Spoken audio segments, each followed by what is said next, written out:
खोल की हम तो निकल पड़े हर द्वार खोल के गगन कहे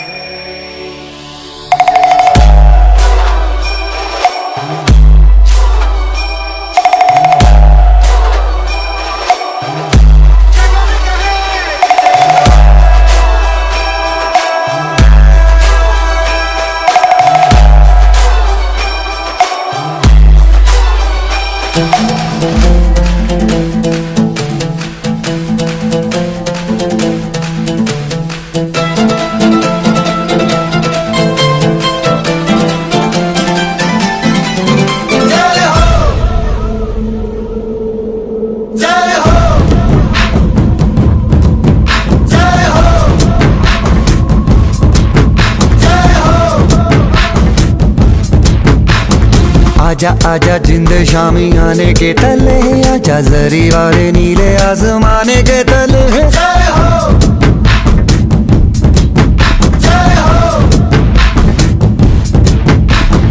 आजा आजा जिंद शामी आने के तले आजा जरी वाले नीले आसमाने के तले जय हो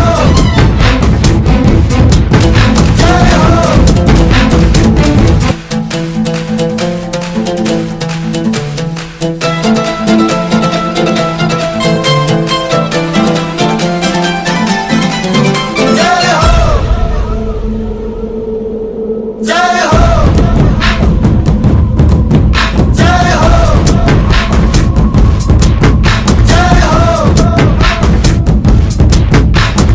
आजा आजा जिंद शामी आने के तले आजा जरी वाले नीले आसमाने के तले जय हो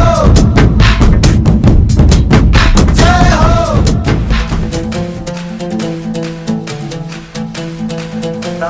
ही वेळ अतिशय महत्वाची आहे, निर्णय घेण्याची आहे, गावच्या हिताच्या दृष्टीने आहे. जसं आपल्या कुटुंबाचा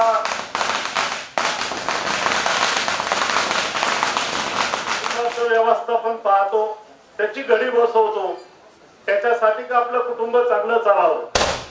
आपली जबाबदारी आहे सगळ्यांची की त्याचप्रमाणे आपलं गाव चांगलं व्हावं, तालुक्यामध्ये, जिल्ह्यामध्ये, राज्यामध्ये नावरूपाला यावं, याचा निर्णय घेणारा हा कालखंड आहे. हा असं सातत घेण्याचा नाहीये, दोन पार्ट्यामध्ये लढाई नाहीये किंवा राजकारणाचा फार भाग याच्यामध्ये नाहीये. तर आपल्याला आज निर्णय घ्यायचा की आपल्या पुढच्या पिढीला आपण काय देऊन जाणार आहोत, काय प्रथा ठेवून जाणार आहे. माझ्या अगोदरच्या वक्त्यांनी ज्या ज्या लोकांनी यापूर्वी काम केलं त्यांचा नामोल्लेख केला. खरं म्हणजे आपण निवडून आल्यानंतर या सगळ्यांचे फोटो आणि त्यांचा इतिहास एका खोलीमध्ये मांडणार आहोत की ज्यांनी ज्यांनी काम केले त्यांनी.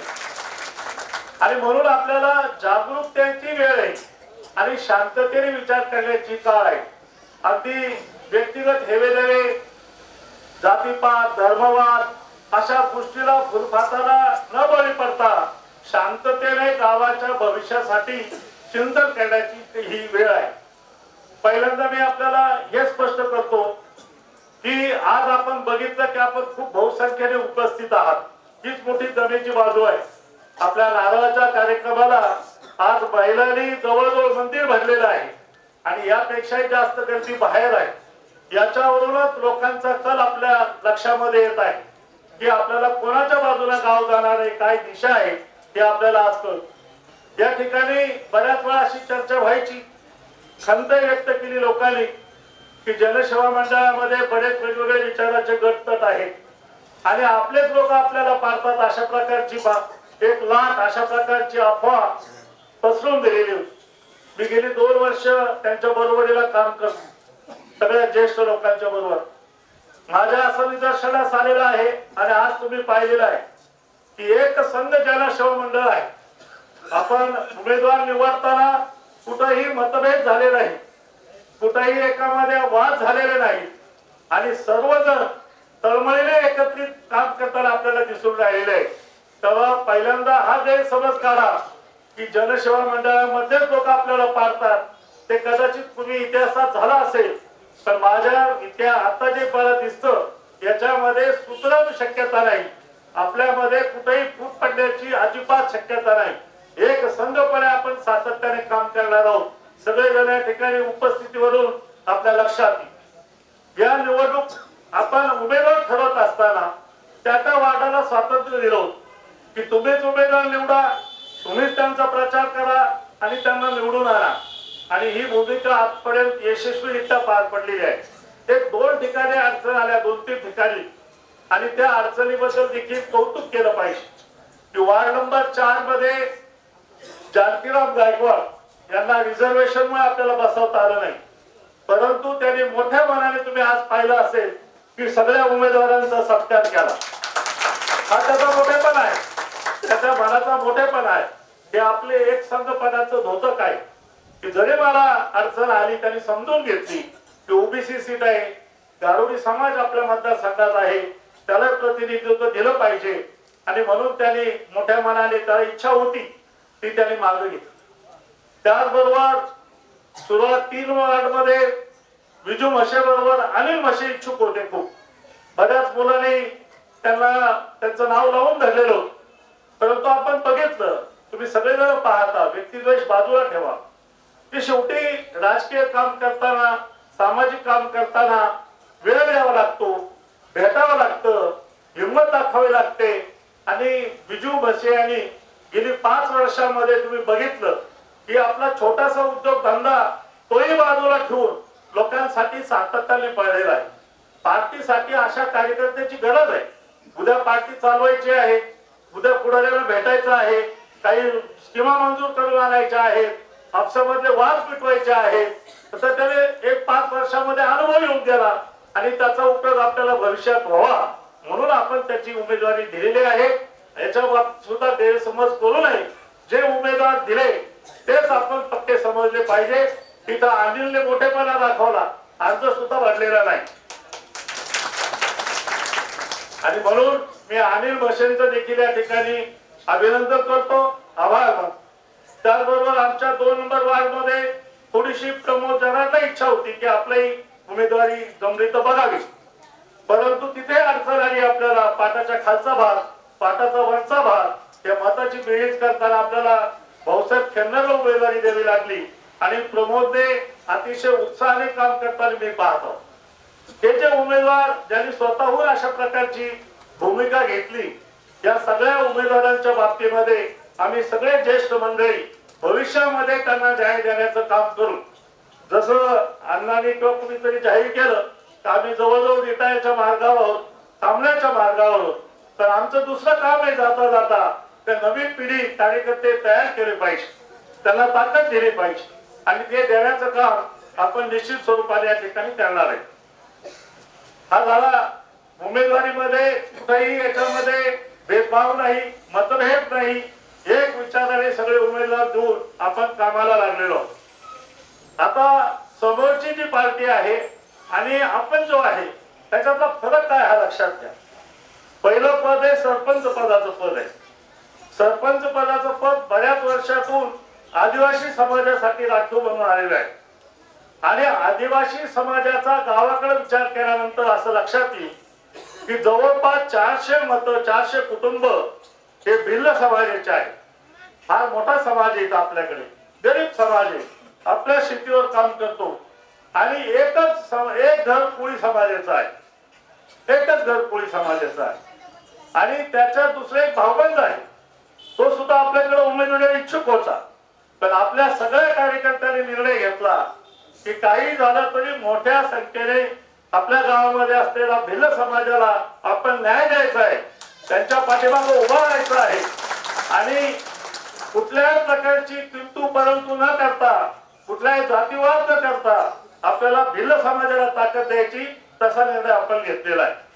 आणि मग भिल्ल समाजाचं नेतृत्व देताना सुद्धा योगायोगाने रवी बर्डे हा पूर्वी उल्लेख केल्याप्रमाणे पदवीधर आहे, कोरोनामध्ये तरी चांगल्या पद्धतीचं काम केलेलं आहे, आणि मला खात्री आहे की भविष्यामध्ये देखील तो उत्तम पद्धतीने काम करणार आहे, सालच राहणार आहे, उद्धटपणा त्याच्यामध्ये नसणार आहे, खूप चांगलं काम तो करील, अशा प्रकारची अपेक्षा मला निश्चित आहे. आणि समाजाचा जो उमेदवार उभा आहे, पेठेतल्या मंडळीला विशेष करून माझी विनंती आहे की ठीक आहे त्यांनी चांगलं काम केलं असेल, तुमच्या नळाला पाण्याला मदत केली असेल, त्याची सहानुभूती तुम्ही सोसायटीमध्ये त्याला प्रतिनिधित्व देऊन संधी दिलेली आहे. एकाच माणसाला सोसायटीत द्यायचं प्रतिनिधित्व आणि पंचायतीला द्यायचं असं काही त्या माणसाचं काही फार विशेष काही कौतुक आहे अशी परिस्थिती नाही. तेव्हा हा मुद्दा सगळ्यांनी लक्षात घेतला पाहिजे की कोळी समाजाला सोसायटीमध्ये तुम्ही नाही केला, त्यांनी केलं असेल ते काम, पण आज एवढा मोठा भिल्ल समाज असताना त्याला डावलणं हे चुकीचं काम आहे. याच्यावर ते थांबले का?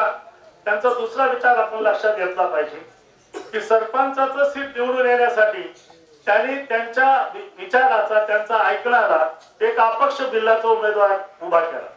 म्हणजे भिल्ल समाजाविषयी किती द्वेष भावना आहे, म्हणजे समाज दुर्बल घटकांसाठी त्यांचे कसे विचार आहे हे आपल्याला लक्षात येते. याच्यातून तो भिल्ल समाज उभा केला, त्याचे मतं खावेत आणि पेठकडचे मतं मिळावे पेठेतले गावातले आणि मग आपला सरपंच व्हावा अशा प्रकारचा कुटील विचाराने त्यांनी सरपंच पदाचा उमेदवार दिलेला आहे.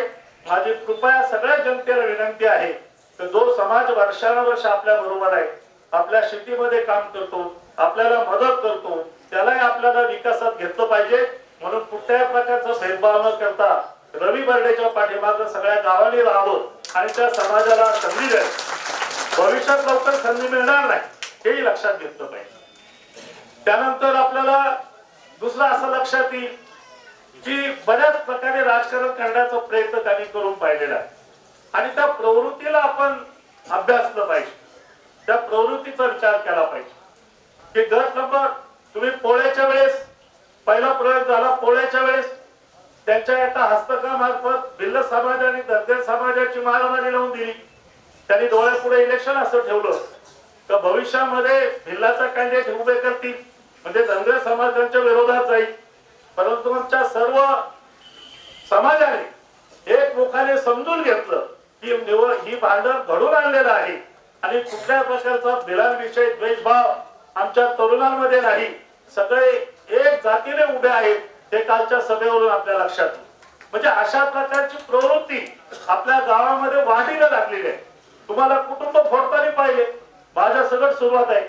पहिल्यांदा कुटुंब फोडून पाहिले, नंतर जात फोडायचा प्रयत्न केला, गाव फोडायचं काम केलं आणि अशा फोडाफोडीवर स्वतःची पुळी भासून येणारी प्रवृत्ती आपल्याला वाढू द्यायची का याचा विचार सर्वांनी करणं आजच्या निवडणुकीच्या निमित्ताने गरजेचं आहे. ही प्रवृत्ती घातक राहील. लोक स्वतःच्या महत्वाकांक्षा पूर्ण करण्यासाठी गावाचं वातावरण खराब झालं तरी चालेल, जातीवाद वाढला तरी चालेल, भावबंदकी वाढली तरी चालेल, काही हो गावाचं पण माझं कल्याण झालं पाहिजे अशा प्रकारचा विचार घेऊन जे लोक चाललेले आहेत त्यांचा बंदोबस्त करण्याचं काम, त्यांना वेळीच ओळखण्याचं काम आपण केलं पाहिजे. हे लक्षात घेतलं पाहिजे काय चाललं हे नेमकं. तेव्हा लोकांनी ही प्रवृत्ती लक्षात घेतली पाहिजे. पहिल्यांदा हे मुद्दे क्लिअर करतो मग आपण पुढे जाऊ. दुसरा मुद्दा विकासाचा आहे. काही जास्त टीका करणार नाही पण तुम्ही विचार करा की पूर्वी ग्रामपंचायतीला पंचायत समिती मार्फत जिल्हा परिषदेमार्फत निधी यायचा म्हणून बरेचसे काम करणं अडचणीचे ठरायचे.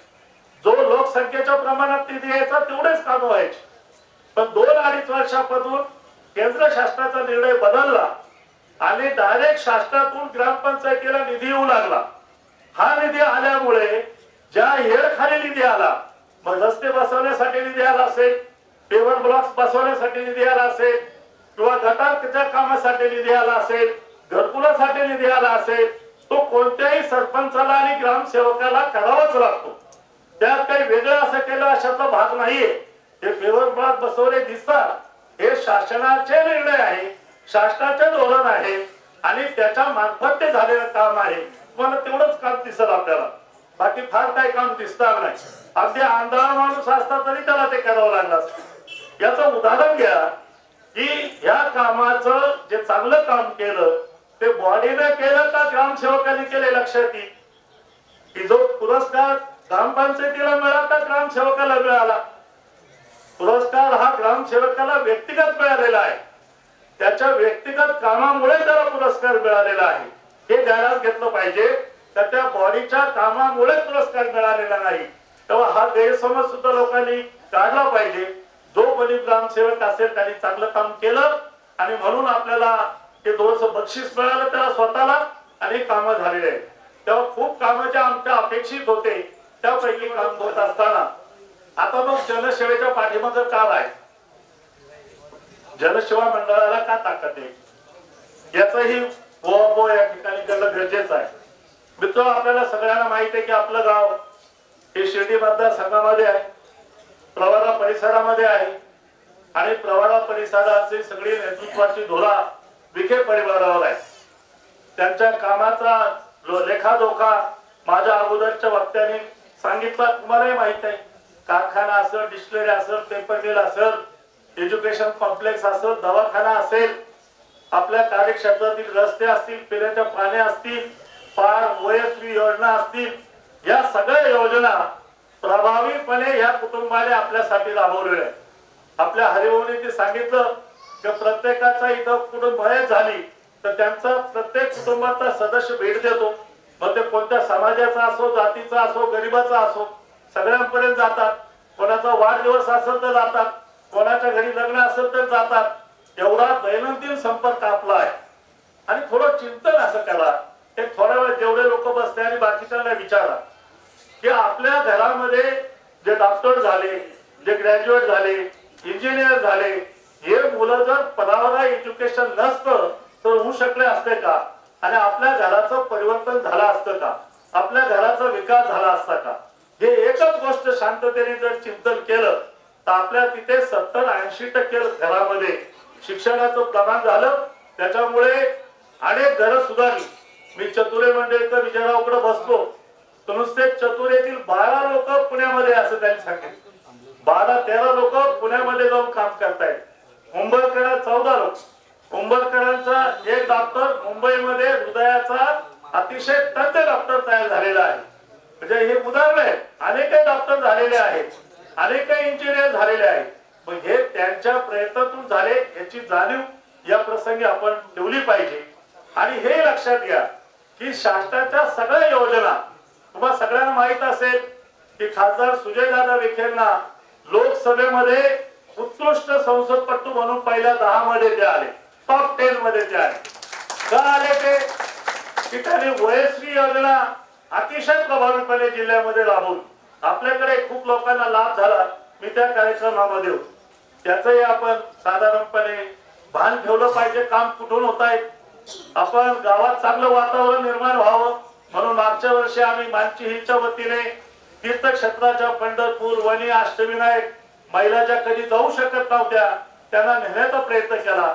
या वर्षी विखे परिवाराने तो प्रकल्प राबवला आणि त्यांची भविष्यामध्ये अशी मनीषा आहे की महिलांना काशी आणि वैष्णव देवीचं सुद्धा दर्शन घडवायचं राहिलेलं आहे. तर मग या परिवाराच्या बरोबर राहायचं तर दुसऱ्या विचार बरोबर राहायचं हे लक्षात घ्या. थोरात साहेबांना जरी नेतृत्व असलं तरी त्यांच्या कार्यक्षेत्रामध्ये गाव येत नाही. त्यांना फार काळजी करण्याची आवश्यकता नाही. साधं उदाहरण घ्या तर 5 वर्षामध्ये थोरात साहेबांचा निधी कुठं आला, ही दिशाभूल आहे. त्यांना त्याला त्यांचं कार्यक्षेत्रात तिकडचे मत पाहायचे आहे. त्यामुळे आपल्या सर्व जनतेने विचार करा की आपल्या भावी पिढीला जर विकसित करायचं असेल तर आपल्याला विखे परिवाराबरोबर थांबणं अत्यंत आवश्यक आहे. आपल्या गावचा विकास याच्यामार्फत साधायचा आहे. त्यामुळे हा पहिला मुद्दा का जनसेवेच्या पाठीमागे उभं राहणं म्हणजे विखे पाटलांचे हात बळकट करणं आणि त्यांच्या मार्फत आपल्या कुटुंबाचा आणि गावचा विकास करणं हे महत्वाचं आहे. तेव्हा या बाबतीमध्ये आपण दक्ष राहू. आता विकासाच्या बाबतीमध्ये एक लक्षात घ्या की तुमच्यासाठी मी विचार मांडतो आणि भविष्यामध्ये तुमच्यासाठी एक विचाराची दिशा देतो. मी आपल्या गावचा विकास कसा केला जावा, मला बाकीचं डुलफेडे साहेबांचं बाकीचं मदत घ्यायची होती पण वेळ नाही. मला जे सुचलं ते मी लिहिलं तुमच्यापर्यंत येणार आहे. त्याच्यात एक ठराविक मुद्दे देत. विकास म्हणजे गावाला फक्त पेवर ब्लॉक बसवले, थोडी रंगरंगोटी केली स्मशानभूमीला म्हणजे विकास झाला असा नाही. विकासाचा यापुढे ग्रामपंचायतीचा अर्थ असा आहे का त्याच्यामध्ये पहिल्यांदा आरोग्याचा प्रश्न सोडवला गेला पाहिजे. आरोग्यासाठी आपल्याला काय करता येईल या गावची, आरोग्य चांगलं राहण्यासाठी स्वच्छतेचा विचार करावा लागेल. मग त्याच्यामध्ये घनकचऱ्याचं आपल्याला नियोजन करावं लागेल. मी तपशिलात लिहिलेले सगळं सांगत नाही. त्याच्यामध्ये उदाहरण देतो तुम्हाला. प्रत्येक गावामध्ये प्रत्येक घरामध्ये 2 बकेट आपल्याला द्यावा लागतील पंचायतीमार्फत.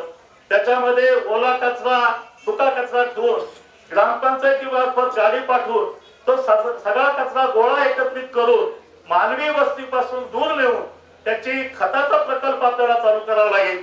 तरच गावातल्या समस्या सुटतील. तिथून काढायचा महादेवाच्या मंदिरात आणून टाकायचा, जी पवित्र जागा आहे तिथून टाकायचा. उमरी रस्त्याला सगळ्या मुस्लिम बांधवांना त्याच्या आरोग्याला धोका आपण पाहिलेला आहे. तर असं न करता याचं नियोजनबद्ध आपल्याला काम करावं लागणार आहे. पिण्याच्या पाण्याच्या बाबतीत देखील खूप चांगला प्रश्न आपल्याला सोडायचा. वापराचं पाणी वेगळं असलं पाहिजे, पिण्याचं पाणी वेगळं असलं पाहिजे आणि त्याच्या पुढे जाऊनही आपल्याला गरम पाणी 1 तास आंघोळीसाठी देता येईल का या बाबतीतही विचार केला पाहिजे. आपण त्या बाबतीमध्ये अशी काही भूलथापा नाही. हे 5 वर्षात होतील किंवा 2 वर्षात होतील असंही नाही. जे तरुण पिढी आहे त्यांनी त्याच्यावर विचार करावा. बसल्या बसल्या माझ्या मनामध्ये आलं, लेंडीपूरला आमची शेती आहे, पार जवळून गेलेला आहे. तिथं त्या पुलाला नुसता बांध घातला तरी मोठा साठवण तलाव तिथे तयार होऊ शकतो आणि त्या तलावाचं पाणी उमरी रोड मार्गे जर गावात आणलं तर 24 तास वापराला पाणी आपल्याला देता येईल. हा कार्यक्रम आपल्याला राबवावा लागणार आहे. सोलरचा उपयोग भविष्यामध्ये करावा लागणार आहे आणि मग आरोग्याच्या प्रश्नाबरोबर मनाचं आरोग्य याचाही मी विचार केला. जोपर्यंत आपले मन आनंदी राहत नाही, जोपर्यंत आपण सकारात्मक विचाराचे होत नाही, तोपर्यंत आपण गावचा कुटुंबाचा विकास करू शकत नाही. तुम्ही साधं ऑब्झर्वेशन करा आपल्या गावातल्या घरांचं. जिथं संस्कार नाही ते घर मोठे मोठे जायला गेलेले तुम्हाला पाहायला मिळतील. म्हणून गावाला संस्कार देण्यासाठी जो अध्यात्माने आपल्या ऋषी मुनीने जे तत्वज्ञान दिलेलं आहे, कोणत्याही धर्माचा असो, जैन साधू आपल्याकडे जैन बांधव खूप आलेले आहेत, त्यांच्याकडे साधू येतात, त्यांचा फायदा घेतला पाहिजे. आपले कीर्तनकार आहे, प्रवचनकार आहे, त्यांचा भाग घेतला पाहिजे. बौद्ध धर्मगुरू त्यांचा फायदा घेतला पाहिजे. मुस्लिम समाजाचे धर्मगुरू त्यांचा फायदा घेतला गेला पाहिजे आणि गावचं मानसिक वातावरण चांगलं ठेवलं पाहिजे. दुसरा विकासाचा मुद्दा ग्रामपंचायतीमार्फत आर्थिक विकास. हा नुसता साधा विकास करून चालणार नाही. त्याच्यामध्ये शेतीला प्राधान्य द्यावं लागेल. नवीन शेतीच्या पद्धती आल्या, गट शेती आली, अॅग्रो फार्म आल्या, तरुणांना त्या पद्धतीनं प्रोत्साहित करणं गरजेचं आहे. आपल्याकडं साधारण दूध धंदा फार मोठा धंदा आहे, त्याच्यावर अनेक कुटुंब अवलंबून आहे आणि ह्या दूध धंद्याला जोड देण्यासाठी तुमच्या लक्षात आलं असेल की सध्या जनावरांचे डॉक्टरची खूप कमतरता आहे. लोक अनुभवाने तयार झाले आणि ते जुजबी तात्पुरते उपचार करतात, तर ते डॉक्टरची कमतरता आहे. फार मोठं या ठिकाणी अभिनंदन केलं पाहिजे. तुम्ही शिक्षण क्षेत्राकडे जर बघितलं तर सगळ्या प्रकारच्या फॅकल्ट्या खाजगीमध्ये आल्या. इंजिनिअरिंग आलं, मेडिकल आलं, सगळं आलं, पण पशु वैद्यकीय महाविद्यालय शासनाने खाजगी दिलेले नाहीत. एकही दिलेले नाही. 4-5च महाविद्यालय आहे. परंतु नामदार साहेब मंत्री झाल्यानंतर त्याने आपल्या भागासाठी पशुवैद्यकीय महाविद्यालय सावळी येथे मंजूर करून आणलेला आहे. त्याचा फायदा आपल्या परिसरातील मुलांना फार मोठ्या प्रमाणात होणार आहे आणि त्याची एखादी शाखा आपल्याला इथे काढावं लागणार. आपल्या गावचा व्यापार फार बोलत नाही, आपला व्यापार वाढला पाहिजे. मुंबई येथे पूल झालेला आहे. शेडगाव, कनली, कनकापूर, अंगेवाडी या गावचं गिराईक आपल्या गावामध्ये कसं येईल, आपला गावचा व्यापार कसा वाढेल, यासाठी उमरी ते आश्वी हा रोड आपल्याला दुतर्फा करून एक चांगलं व्यापारी संकुलन त्या बाजूला उभं करावं लागणार. आता ही तुम्हाला कवी कल्पना वाटते का? तर मान्य अशोक शिंदे यांनी आता उमरीला मॉल टाकला. तुम्ही सगळ्यांनी बघितलं असेल. तर एका मॉलनी त्या रस्त्याचं सौंदर्य वाढलं. एका मॉलनी तुम्ही 5 वर्षामध्ये 10-5 दुकानं तिकडे झाल्याशिवाय राहणार नाही. तेव्हा ही कमी कल्पना नाही. आपल्याला गावठाण कमी असल्यामुळे आपल्याला उपजीविका डेव्हलप करावं लागणार आहे. त्याचबरोबर इरिगेशन रोड हा दुतर्फा करून त्या दोन्ही बाजूला दुकानं, व्यापारपेठ आपल्याला वाढवावं लागणार आहे. तिसरी माझी कल्पना अशी आहे की म्हशे वस्ती जे चारीचं पूल आहे, महादेवाचं मंदिर आहे, त्या चारी आता जवळजवळ निकामी झालेले आहे. तो रस्ता डांबरी करून तो वड्यामध्ये काळ्या माथ्याला खाली उतरायचा